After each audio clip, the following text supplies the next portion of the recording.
한동훈은 제2의 이준석인가?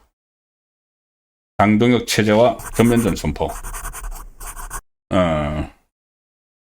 제가 왜 이렇게까지 제목을 다느냐 하면은, 제2의 이준석과 한동훈은 아주 관계가 안 좋죠. 그런데, 지금, 그때 이준석이 당윤리위원회에서 성접대 파문 이런 걸로, 징계를 받았을 때, 가처분 신청을 막 계속 냈죠. 가처분 신청을 내서 그냥 당을 마비시켜버렸습니다.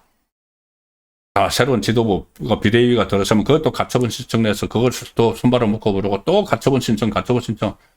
사실 윤석열 정부 초기에 여당 대표가 그런 행태를 계속 반복하면서 굉장히 어려움을 겪었죠. 여당이 그 중요한 시점에 마비되다시피 했는데, 지금은 이제 집권당이 아니지만, 한동훈 전 대표가 지금 당원 게시판 사태와 관련해서 법적으로 대응을 하기 시작을 했습니다. 당 밖으로 끌고 나간 거죠. 네, TV조선 기사로 먼저 보여드리겠습니다. TV조선 단독으로 한 게 한동훈 이호선 당무감사위원장을 고소했다. 허위사실, 명예훼손, 국민의힘 업무방해. 이호선 국민의힘 당무감사위원장이 그때 당원 게시판과 관련해서 발표를 했죠. 발표를 하고 징계 내용은 징계 수위나 이런 것은 이 당 중앙윤리위원회에서 하도록 넘겼습니다. 근데 당 중앙윤리위원회가 새로 꾸려졌는데 오늘 첫 회의를 하면서 이 문제를 논의를 한다고 제가 어제 말씀을 드렸죠. 그리고 오늘 전격적으로 징계 수위가 나올지 모른다고 말씀드렸는데 딱 그 시점에 윤리위로 넘긴 당무감사위원장을 고소를 한 겁니다.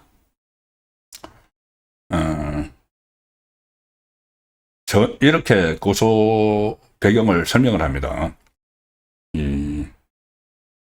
전혀 다른 사람이 작성한 글들을 한동훈 전 대표 또는 가족이 작성한 것처럼 조작한 감사 결과를 당무감사위원회가 공개를 했는데, 그래서 이 허위사실이다, 명예훼손이다, 그리고 국민의힘의 업무를 방해했다 해서 경찰에 고소장을 어제 제출했다, 이렇게 오늘 밝혔습니다.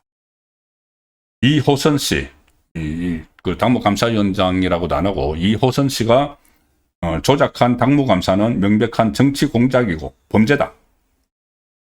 이호선 씨의 허위 주장을 그대로 유포한 사람이나 그 배우에 대해서도 동일하게 엄중한 조처를 취하겠다. 이렇게 이제 협박을 하죠.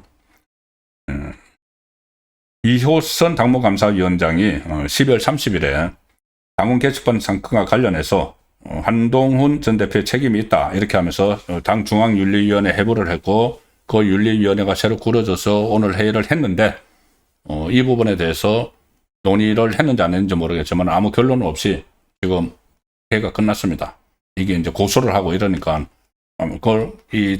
그러니까 당무감사위원회에서 조사했던 내용을 윤리위원회에서 이제 검증을 해서 징계 수위를 정하면 되는 거였죠. 그런데 한동훈 전 대표가 당무감사위원장을 개인 이호선을 고소를 한 겁니다. 그때 이호선 당무감사위원장은 개인 블로그에 한동훈 전 대표 가족의 대표적 악성 게시물 사례다 해서 17건의 게시물이 포함된 자료도 올렸고, 17건 가운데 14건은 한동훈 전 대표 장인으로 추정되는 진형구, 나머지 3건은 한동훈이 쓴 것으로 되어 있다, 이제 이런 내용을 발표했는데, 여기에 대해서 계속 이게 조작 감사다, 이렇게 이야기를 했죠.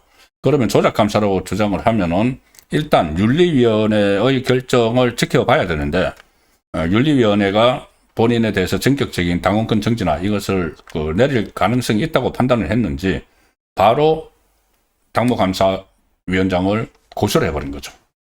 윤리위에서 만약에 본인에 대해서 불리하게 결정을 내리면은 그것을 재심을 청구를 하든지, 여러 가지 이제 당내에서 절차를 밟는 것이 먼저죠.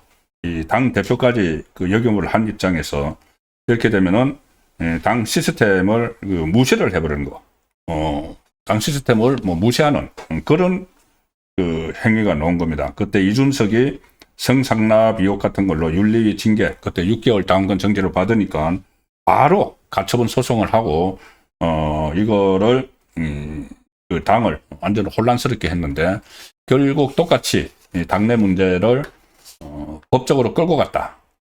자, 이렇게 되니까는 이호선 당무감사위원장도 오늘 블로그에 입장문을 냈습니다. 그래서 이 한동훈 전 대표 고소는 당무감사위원회의 정당한 조사 활동을 위축시키고 핵심 쟁점에 대한 진실 규명을 회피하려는 시도다. 이렇게 또 반박문도 내고 여러 가지 이제 쭉 그 과정을 또 설명을 했습니다.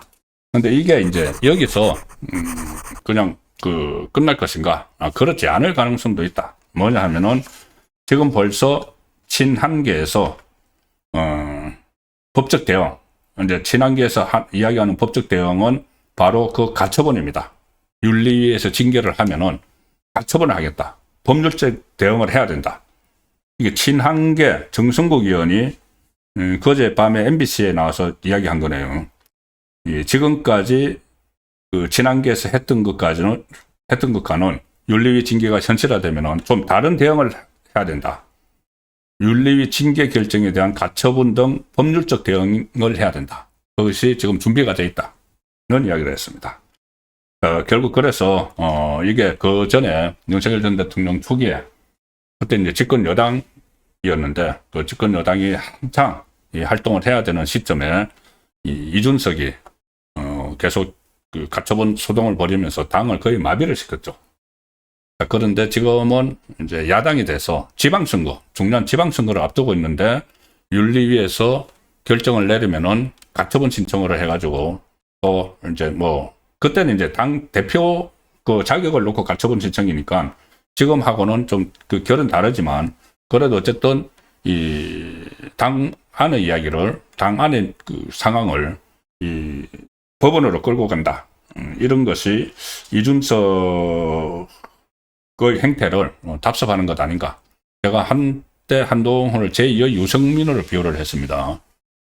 박근혜 전 대통령 비서실장까지 지냈던 유승민이 결정적인 순간에 이 탄핵을 주도를 한. 그리고 지금은 거의 이 자리를 찾지 못하고 있죠.